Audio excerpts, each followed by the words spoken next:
सुल्तानपुर में वक्फ बोर्ड की प्रॉपर्टी पर योगी आदित्यनाथ का बहुत बड़ा ऐलान। वक्फ की संपत्तियों का डीएम से मांगा गया ब्यौरा। सुल्तानपुर के मुल्ला मौलवियों में मचा हड़कंप। अब वक्फ की एक एक संपत्तियों को जब्त करने का आदेश। दोस्तों, भारत में वक्फ संशोधन बिल पास होने के तुरंत बाद योगी आदित्यनाथ एक बहुत बड़ा ऐलान कर दिया है। योगी के इस ऐलान के बाद उत्तर प्रदेश के तमाम मुल्ला और मौलवियों की धड़कनें बढ़ गई हैं। विशेषकर उन मुल्ला और मौलवियों की धड़कनें बढ़ गई हैं जो वक्फ के नाम पर अकूत संपत्तियां कब्जाएं और डंके की चोट पर अपनी गुंडाई दिखाई। अब योगी आदित्यनाथ ऐसे मुल्ला और मौलवियों की कमर तोड़ने के लिए अपने पुराने दौर में वापस आ गए।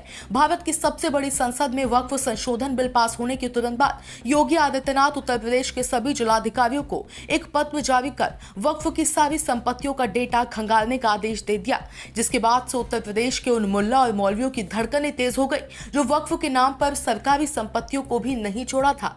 योगी आदित्यनाथ अपने एक बयानों में अभी छोटा सा ट्रेलर दिया है। देख रहे हो, यहां पर भी निषाद राज की पौराणिक भूमि पर कब्जा और जगह जगह शहरों पर भी वक्फ के नाम पर कब्जे किए गए हैं। अब तो हम प्रधानमंत्री जी के प्रति आभार व्यक्त करते हैं। देखा ना, वक्फ बोर्ड ने कैसा मनमानापन उस समय बयान दे रहे थे। जब हम कुंभ का आयोजन करने जा रहे थे उस समय वो बयान दे रहे थे कि प्रयागराज में कुंभ की भूमि भी वक्फ की भूमि है।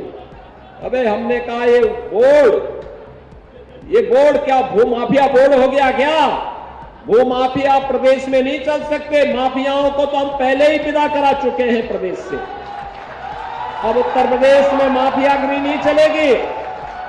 हम आभारी हैं प्रधानमंत्री मोदी जी के, गृह मंत्री अमित शाह जी के, जिन्होंने वक्फ बोर्ड की मनमानी पर लगाम लगा करके वेलफेयर के कार्य के साथ ये सभी बोर्ड जुड़े। इसके लिए वक्फ बोर्ड से संबंधित एक अत्यंत महत्वपूर्ण अधिनियम को संसद में, लोकसभा में पारित किया है। नागरिकों के जीवन के साथ खिलवाड़ कर रहे थे। जो कोई भी आवाज उठाता था उसको ही मार दिया जाता था, अपहरण कर दिया जाता था, गायब कर दिया जाता था। अब ये नहीं चलेगा, अब ये नहीं चलेगा। सरकार की पहले दिन से जीरो टॉलरेंस की जो नीति थी, उस जीरो टॉलरेंस की नीति के अनुसार आज सरकार फिर से इन कार्यक्रमों को आगे बढ़ा रही है। सूत्रों की माने तो योगी आदित्यनाथ सबसे पहले अयोध्या मंडल में आने वाले सभी जिलों से वक्फ के नाम पर कब्जाई गई संपत्तियों का ब्यौरा मांगा है, जिसमें सुल्तानपुर नंबर 1 पर है। वक्फ के नाम पर जमीन हड़पने में भगवान राम की नगरी अयोध्या से सटा सुल्तानपुर में मुसलमानों ने अरबों खरबों की अकूत संपत्तियां वक्फ के नाम पर हड़पी हैं। शहर के गोलाघाट, पयागीपुर, अमहट, कुड़वार, नाका रोड और बनकीपुर जैसे तमाम क्षेत्रों ने अकूल संपत्तियां कब्जाई हैं। वहीं 2014 के आंकड़ों के मुताबिक सुल्तानपुर में वक्फ के नाम पर दर्ज 1831 संपत्तियां हैं, जिनमें 1791 सुन्नी और 40 शिया वक्फ की हैं। सूत्रों की माने तो सुल्तानपुर में भी प्रदेश के और जनपदों की तरह यहां भी बड़े पैमाने पर तालाब, पोखर, खलिहान और ग्राम समाज की जमीनों को भी वक्फ घोषित किया गया है, जिसे सरकार ने पूरी तरह अवैध माना है। 2014 में अधिकारियों के मुताबिक कहा गया था, सरकारी जमीन, ग्राम समाज की जमीन और सार्वजनिक संपत्तियां किसी भी सूरत में वक्फ घोषित नहीं की जा सकती। केवल उन्हीं संपत्तियों को वक्फ माना जाएगा जो किसी व्यक्ति द्वारा स्पष्ट रूप से दान की गई होगी। 2014 के आंकड़ों के मुताबिक अयोध्या में वक्फ के नाम पर कुल 1501 वक्फ संपत्तियां हैं, जिनमें 1315 सुन्नी वक्फ और 186 शिया वक्फ। अंबेडकर नगर में 1575 वक्फ हैं, 1333 सुन्नी और 242 शिया वक्फ। सुल्तानपुर के बाद बाराबंकी में वक्फ के नाम पर सबसे ज्यादा संपत्तियां हैं, जहां 4627 वक्फ संपत्तियां हैं, जिनमें अकेले 4689 सुन्नी और 248 शिया वक्फ की है। और वहीं सुल्तानपुर से सटे अमेठी में 1013 संपत्तियां हैं, जिनमें 997 सुन्नी और 16 Shia Waqf.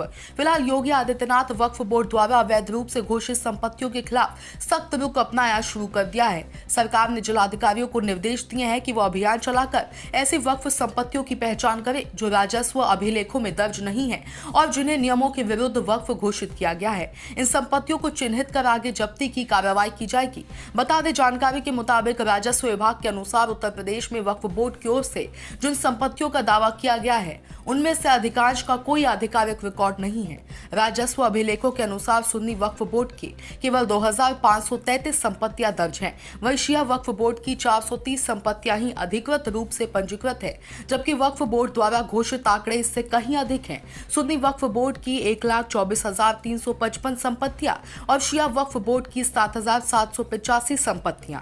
Bureau report DK Tripathi, Sam TV digital.